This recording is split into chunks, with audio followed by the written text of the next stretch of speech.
Have you already applied for PR for your spouse under the family class sponsorship but still waiting for the final process? Or would you guys like to start living together before proceeding with the sponsorship? Then you need to watch this video all the way to the end. Welcome back to Canadian Desi, guys. Today we'll be discussing about the new online portal that has been introduced by the government just a month back on how a Canadian resident, either they're a citizen, a PR, or on a study or a work permit, can sponsor their near and dear ones to come and visit them in Canada. I did already make a video a couple months back where I talked about whether or not couples should go ahead with the tourist visa when they already have applied for the spouse sponsorship. My answer back at that time was yes, and this time will also be yes. You're still allowed to proceed with the visitor visa, but this time the portal that you'll be using to apply is different. You see, before September 7, everybody used to use the traditional IRCC Secure account for applying under any sort of category, but now the government has introduced a new and separate portal account specifically to apply for visitor visas. And this portal is said to have a processing time of 14 to 30 days, guys, which is an extra icing on the cake. So without any further ado, let's get started and let's discuss the whole procedure from starting till the end.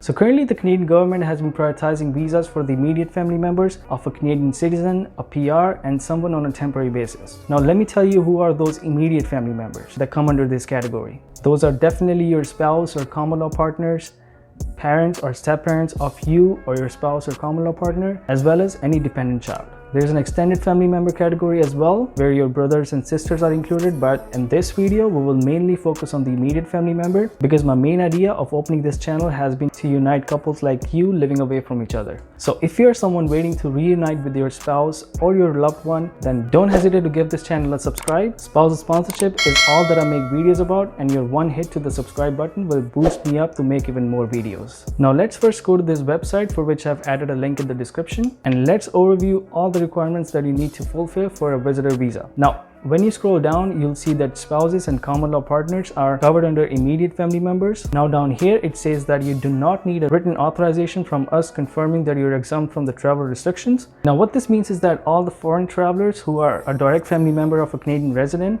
will not need to have an authorization from the CIC before boarding their flight.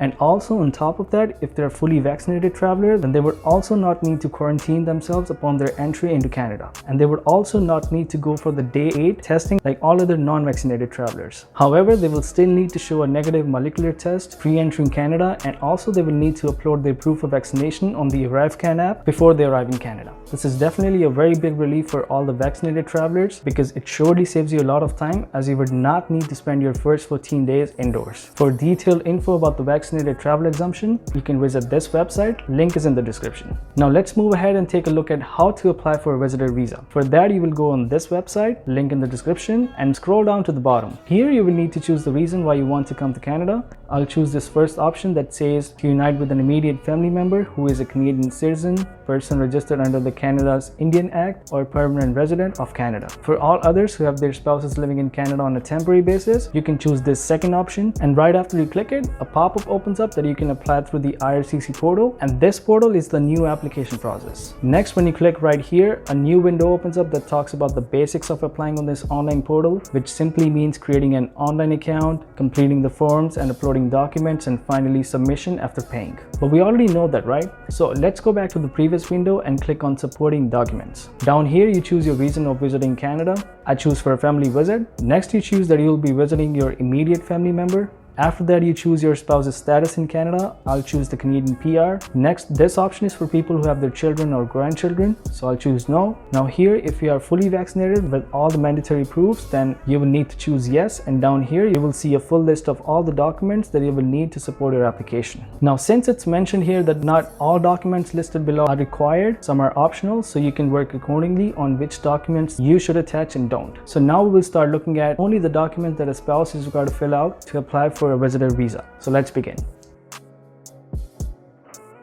The first one here mentions all the evidences that proves you are an immediate family member of the Canadian resident. This document is a must, which is why it's on the top of the list. Here you can submit documents like your marriage certificate or a civil union certificate or any other proof that you both are a couple and legally married. For the common law, you can submit documents like the shared ownership of residential property or joint rental agreements or bank accounts to prove that you are genuine common law partners. On top of that, you will also need to provide a residential proof of the Canadian resident that could either be be their Canadian passport, PR card, or whichever permit they are currently on.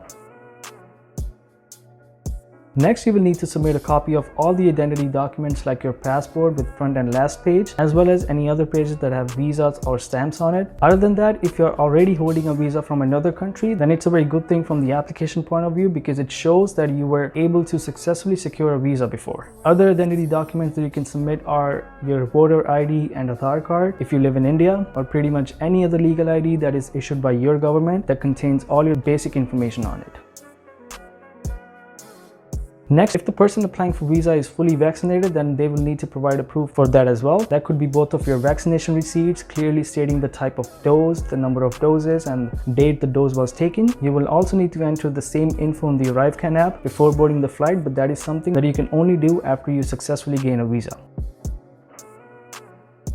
Next, you will need to have a letter written to you by your spouse in Canada mentioning the purpose of your visit in Canada is valid. This letter must have some very important things on it, both from the applicant's and the sponsor side. For the applicant, the letter must have their complete name, date of birth, address, and telephone number, their relationship to the sponsor, the purpose of their trip, how long they plan to stay in Canada, where will they stay, who will incur their living expenses, and lastly, when they plan to leave Canada. For the sponsor, the letter must also have their complete name, date of birth, address, and telephone number in Canada, their job title, their status in Canada, whether they are citizen or PR, along with the proof, which is their birth certificate or citizenship card for the Canadian citizens, and the PR card and proof of lending for the permanent residents. Along with that, you can also mention the number of people living in your household, including the people who you have already sponsored, like your spouse. And please note, you can have this letter notarized as well for added benefits.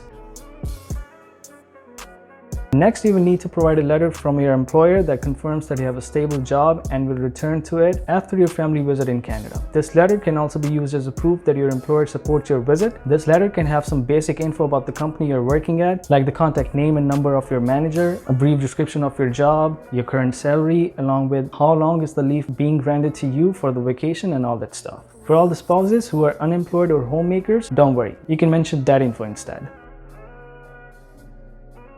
Next, you will need to provide an account statement that states that you have enough funds in your account to support yourself while you are in Canada in case your sponsor or your spouse backs out on their commitment. Though this requirement should not be that important for the spouse visitor visas, however, if you do have funds in your bank, then I would definitely suggest you to show it in your application. The account statement should have complete legal name, address, and contact number along with your bank's name, address, and contact number, and it should also consist of at least 6 months, if not 4 months of account transactions on it. Much better if you receive your pay and you do all your expenditures on this account. Next, you will need to fill out the Statutory Declaration of Common Law Union, that is the IMM 5409. This is what it looks like. Now, this form is only to be filled out with the sponsors and the common law partners if the common law partners are acting as the co-signers in the application. So basically, this is applicable only if you both as a couple are sponsoring somebody else. Take for example your dependent child or your parents or grandparents, and then there's a scenario where the sponsor is not able to meet the funds requirement or some other requirement of the application, which is when they ask their partner for help. Now, there are various other eligibility requirements to be able to co-sign in the first place, but since this topic is out of context for this video because your spouse cannot be a co-signer, so let's leave it as is and move forward and talk about the next form. So the next form that you need to fill out is the authority to release personal information to a designated individual, which is the IMM 5475. So this form is only to be filled out if your spouse or common law partner would like to authorize a certain individual to have access to all the information about your application. They could either be the sponsor themselves, any family member, a friend, or any other person. However, they will not be able to conduct any operations on your behalf. They will only have access to all the updates in your application. I would suggest all the sponsors to have this form filled out and signed by your spouse, so you're able to receive all the news about the application in a timely manner. However, if you wish to grant access to the sponsor to conduct everything on your behalf, then you will need to fill out form IMM 5476 that we will talk about now. Now, this form is only to be filled out if the sponsor has hired a paid immigration representative to handle the application. However, if you're doing this all by yourself, then you do not need to fill out this form unless and otherwise you want your sponsor to have all the information about your application. For more information on how to fill out this form, you can also watch this video up here. Now comes the form where the applicant will need to fill out the information about their family members, and when you start filling up your application, they would automatically ask you for your family details. So I don't think you need to specifically fill this form again. Alright, now let's go ahead and do a practical understanding on how to apply for an application all from scratch. Now these are some terms and conditions that you need to agree to before moving forward with the application, and accepting these terms and conditions is the only way to move forward. So I'm gonna go ahead here and click I accept. Now here, if you already have an IRCC Secure account, you need to be aware that that account is completely different than the IRCC portal, which is this one that you'll be using to apply for a visitor visa for your spouse. So basically, to view an application under the IRCC Secure account or access any messages or have any status updates, you need to sign into that account. Now down here, you get three options to apply: either a visitor visa, a transit visa, or a study permit. And down here, once your application has been submitted, it will show up in here, and any pending applications that has not been submitted yet will show down here. Now we're just gonna go up here and then click on apply for a visitor visa. Now before moving ahead, you need to be aware of a couple things here. The first thing is, make sure you're eligible before you apply. Now this is something that we already covered in our video before, but if you're still not sure, you can click on this link. And then the second thing is, which is obvious, you need to have your passport ready and a credit or debit card to pay for the application fees. And then the third one, some basic stuff, like they will be telling you what documents they may need from you to apply, and then you have to answer the questions and review them and then modify them if you need to. And then which formats can be accepted, which is the TIFF, JPG, PNG, doc, docx, or PDF, and then pay your fees. And then also, once you start your application, you will only have 60 days to submit it. If it's not submitted within 60 days, then the system would automatically delete all your information and you will have to start all over again. So once you read this all, you can click in here that you acknowledge, and then now you can start your application. Now here you need to tell if you're applying for a visitor visa for more than one person at the same time. So it could either be your children along with your spouse. So if it's more than one person, you have to click yes. If it's no, then click no and save and continue. Now here you have to choose the category you're applying under. So I will choose visitor visa.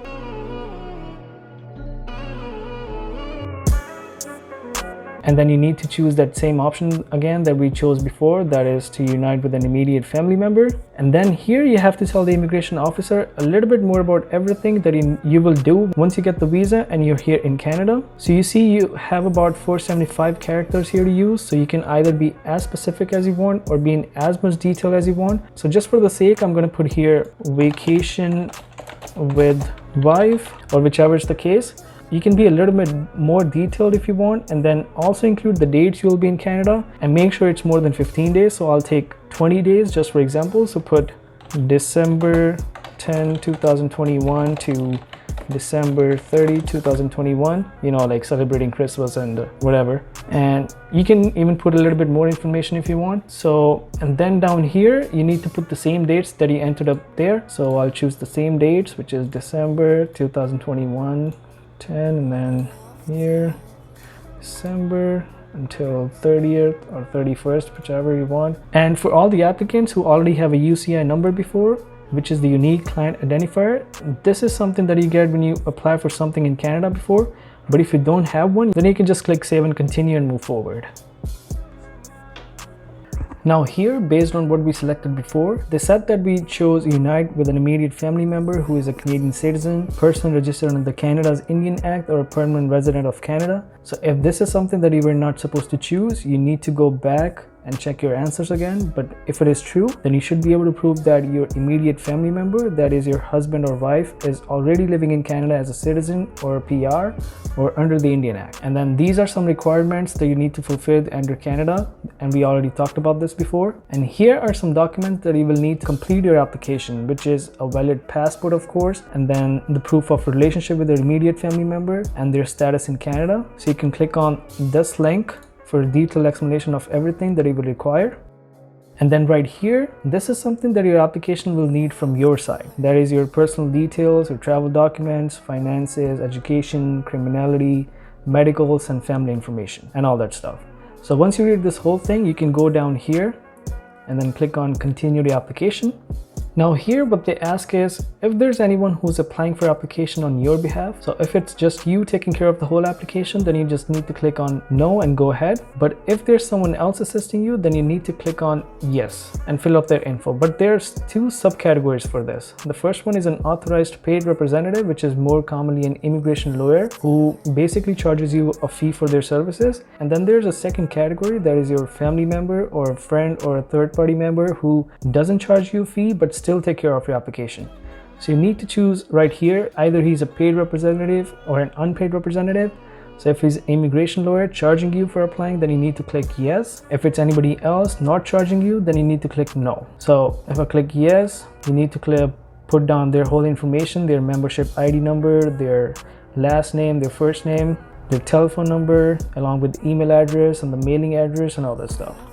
If you click on no, then you also still need to put down their information as well, and that will be the same information. But for this scenario, I will just assume that you're taking care of the application yourself, so I'll just click on no and then save and continue. Now right here, you'll be entering the information about the applicant, which is the person applying to come to Canada on a visitor visa. So here you will put down their last name, their first name, their date of birth, which is all made up, and then their gender, and then click on save and continue. Now here you need to enter all the information about your passport. If you don't have one, you need to click on other travel document and enter the information accordingly here. But we will instead go with the passport. So click on passport and then what kind of passport it is. So that will be a regular, which is a more commonly used passport. And then here you need to put all the information that should exactly match your passport, along with the date of issue and the date of expiry. And then down here, you'll be answering these 4 questions. If you have ever been a lawful permanent resident of the United States, or if you have ever had a Canadian visitor visa in the past 10 years, or if you currently hold a non-immigrant US visa, and if you're traveling to Canada by air. So click on yes or no, whatever matches your situation, and then save and continue. I will quickly fill this up just to save you some time.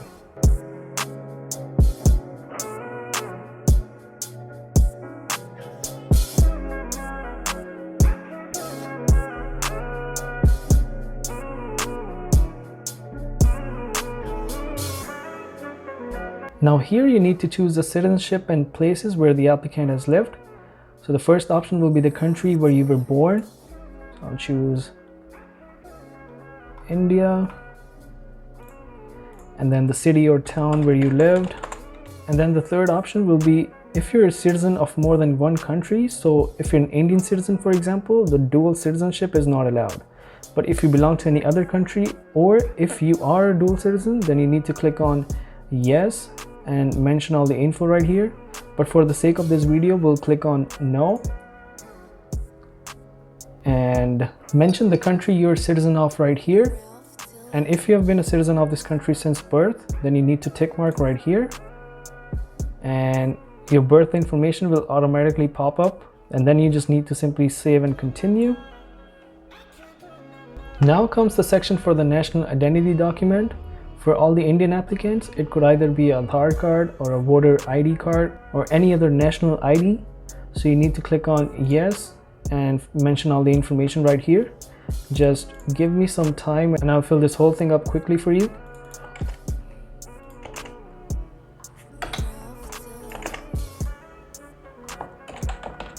And now we click on save and continue.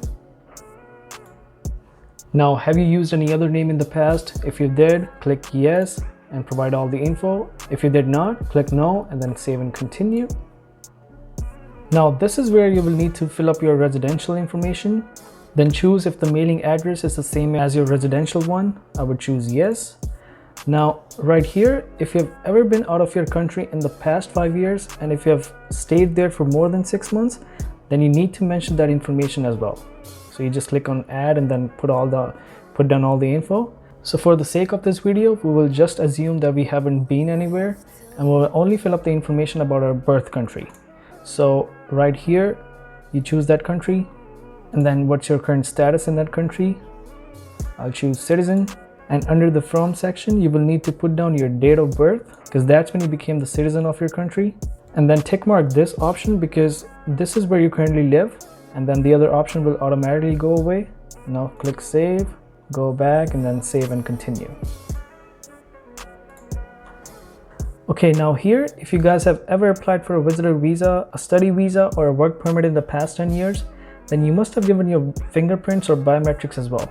So right here, you need to answer if the CSC already has your fingerprints and photos, and are they still valid. If you're sure that they do have your biometrics, then click on yes. And then the next option that comes up is, do you want to give your biometrics again? So the basic reason behind this is, when you get your visitor visa, do you want it to be valid for longer than your biometrics expiry date? If that's what you want, you can click on yes again, and hence you will need to book another biometrics appointment. Otherwise, click no. However, if you're not sure if you ever gave your biometrics before, then you need to click on this link right here that opens up in a new window. So if you fill up your information there, like the UCI number and your last name and date of birth, then you'll automatically know if the CSC has your biometrics or not. So once you're done with that, click on save and continue.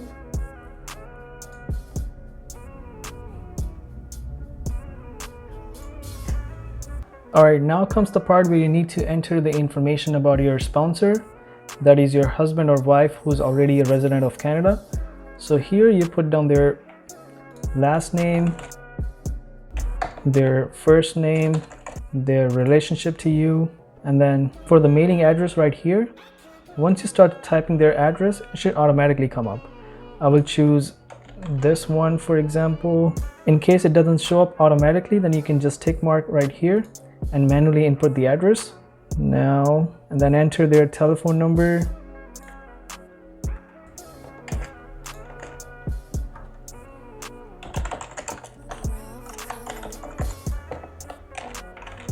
And then right here, choose if someone else other than the person mentioned above has ever invited you before.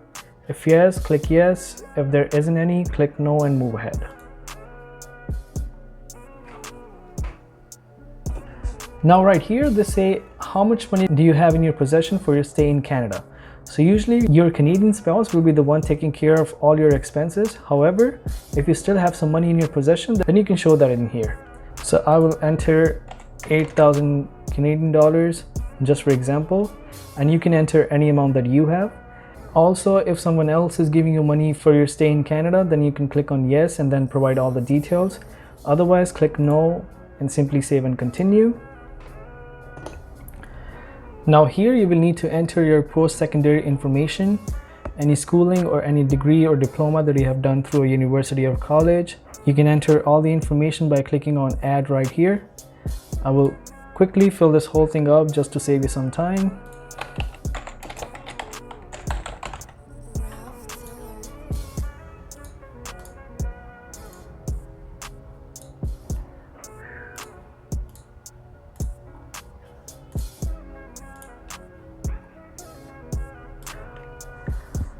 Now, if you have ever served in any military or civil defense unit or any other government organization, then you need to click on yes. Otherwise, click no. After that, please provide details of all the employment and activities that you did for the past 10 years. I will quickly fill this up as well to save you some time.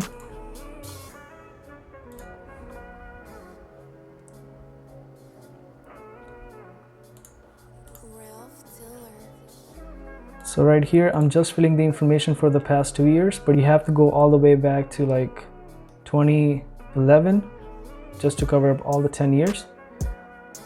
So please be aware of that. So right here, you can just keep on adding and a new window opens up where you can further put down your information. So once you're done, you can just click on save and continue. Now here, if you have ever traveled to any other country other than the country of your citizenship within the past 5 years, then you need to mention that information here. If you haven't, then you can just simply click on no and save and continue. Now here, have you ever stayed in Canada beyond the validity of your status, attended school in Canada without authorization, or worked without authorization in Canada? I'll click no. Have you ever been refused a visa or a permit, denied entry to, or have been ordered to leave any country or territory? I will click no here as well. But whatever belongs to your situation, you can click accordingly and then save and continue. Now these 4 questions are basically a criminality check for you. So if you have ever committed any crime in any country or territory, if you have ever been arrested or charged or convicted of any offense, then you can click yes accordingly, but I will choose no for all these 4 questions. Now save and continue. Now here you need to answer if you have ever been a member or associated with any political party or any organization which has ever engaged in any violence or anything, so I'll click no here. If you've ever witnessed or participated in the ill treatment of prisoners, so I'll click no here as well. I'll save and continue. Now if you have ever had any medical exam performed by an authorized IRCC panel physician or a doctor within the last 12 months, it could either be for a study visa or a work permit or anything, then you click yes, provide all the information, and if you don't, then click no and save and continue. Now in the last 2 years were you diagnosed with the tuberculosis, so you click no. I'll click no. If you have, you click yes. In the last 5 years, have you ever been in close contact with a person with TB? No. Now here, are you currently receiving dialysis treatment? No. Any drug or alcohol? Any mental health condition? Or ever been diagnosed with syphilis? No. Save and continue. Now here you mention your current marital status, so you obviously click on married, and then here we'll put down the information like the date of your marriage. I'll put down, for example, 9th May 2019. Now here goes your spouse's first and last name, their date of birth, their country, and then their present occupation. Now here, if their address is the same as yours, then you click on yes. If no, then click on no. Then you have to actually put down their Canadian address over here. So once you start typing your address, it will automatically come up. I'll choose this one, for example, and then it will show up in here. Now, will your spouse or common law partner accompany you to Canada? I'll answer yes.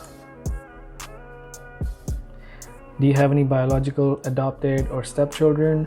No. Now here you will provide the information about your parents.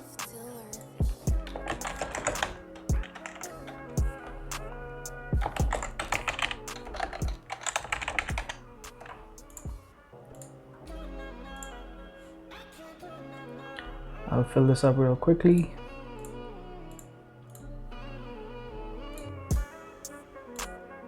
And if they have the same address as you, then you click on yes. If no, then no. Will this parent come with you to Canada? Click on no, save. And then you can also mention your mother's information. However, if they're deceased, then you have to click on tick mark on this option right here. Their country of birth, occupation, I'll put homemaker. Does this parent have the same address as you? You can click yes. And if they come with you to Canada or no, click no, then save. Now save and continue. Now here you have to select your native language or mother tongue. So for Indian people, Hindi is the national language, so I'll choose that. And can you communicate in English and or French? So I'll click English. What language do you want us to use to contact you? So that's English. Save and continue. And now this is where you put down your email address. And this is the same email address that will be used by the IRCC representative to contact you. However, if you have a representative, then you would have already mentioned their email in the previous stages. Now the telephone number of the applicant. This is where you put down your telephone number.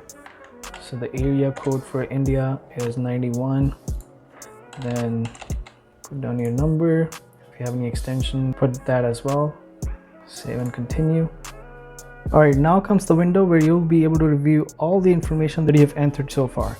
So once you click on expand all the information that has been entered till now just shows up all at one place. So here you can do a careful review of everything just to make sure there's nothing missed or any information typed incorrectly. So I'll click here and make sure you're giving yourself some extra time going through each and everything, because this stage is very, very important. And in case you find something that needs to be corrected, all you have to do is just click on this edit option right here, and the whole section will just open up where you can edit your information. So if everything seems good to you, you can go all the way down and save and continue. Alright, now comes the part where you will be required to submit some supporting documents to further strengthen your application. These are the documents that we already discussed in the beginning of this video, and a lot of things will be applicable here. So let's take a look at the first one, which is the funds proof. So this one basically will be a letter from your spouse living in Canada that he or she will be able to take care of your expenses. This letter will be similar to the invitation letter, but with added information about the amount of funds that they have in their possession. So these funds should be sufficient enough to support you during your stay in Canada. To understand the type of funds accepted by the IRCC, you can give this whole section a read. Now the next one will be the passport or travel document, just what we discussed. Basically should include the first and the last page along with any pages that have stamps, visas or markings. Now under the national identity document, you can include other type of IDs that are provided to you by your government, and we have already discussed about this as well. Now under the relationship proof, a marriage certificate is considered the most crucial document to support a relationship, so make sure you're adding that. Other than that, if you already have a spousal sponsorship case in progress, you can share some correspondences related to that application to further strengthen your application. For family member status, you will need to provide something that proves that your spouse living in Canada is indeed a Canadian citizen, a permanent resident, or someone under the Indian Status Act. Now here they ask for a marriage certificate again, but if you already submitted one, then you don't need to submit it again. Alright, now comes the optional documents. Now, if you got something, a letter or any explanation that has not been included in your application yet, then you can use this section. So for example, if you would like to release the information about your case file to someone else other than yourself, then you will need to fill out the IMM form 5475 and then upload it right here. Or if you got any other additional documents to support your application, then use this section for it. And if you got an employment letter from an employer in Canada, then you can include the letter over here as well. So once this is all done, you can click save and continue. Now, just for the sake of going ahead, I've included some pre-filled forms. So now I'll click on save and continue. Alright, now comes the consent and declaration form, where basically you're consenting the CSC or any other organization at CSC's request to contact you in future regarding your application. So you simply click on yes. If you would like to give this whole section a read, you're very welcome to do that. After that, the applicant will type in their first and last name. And after taking a look at this privacy notice, you click on save and continue. Okay, now here you will be required to pay for the visitor visa and the biometric fees. So if the system previously did the calculations and if you don't need to give the biometrics, then this fees will not show up over here. And therefore you will only need to pay the $100 visitor visa fees. Now we click on save and continue. And here, once you choose the payment method and successfully pay your fees, you're directed towards the submission of your application. And if everything went well, the application will be finally submitted, and this is how the last page will look like. And that's it. Now you can sit back and relax and keep those beautiful fingers of yours crossed and hope for the best. A majority of these cases are going to be processed in between 14 to 30 days, and I wish you good luck for that. If you guys haven't sponsored your spouse for PR yet, then you need to watch this video to fully understand the documents you will need to submit before you go ahead. I've made this YouTube channel specifically to help you all out after successfully bringing my wife over in Canada. And if you haven't subscribed to my channel yet, do it now. You gotta listen to this guy. He's very dangerous. And if you like this video, feel free to hit a like and share it with your spouse or anyone you think can benefit from this video. I will see you again with more videos on news on spousal sponsorship. Till then, stay safe and keep watching Canadian Desi.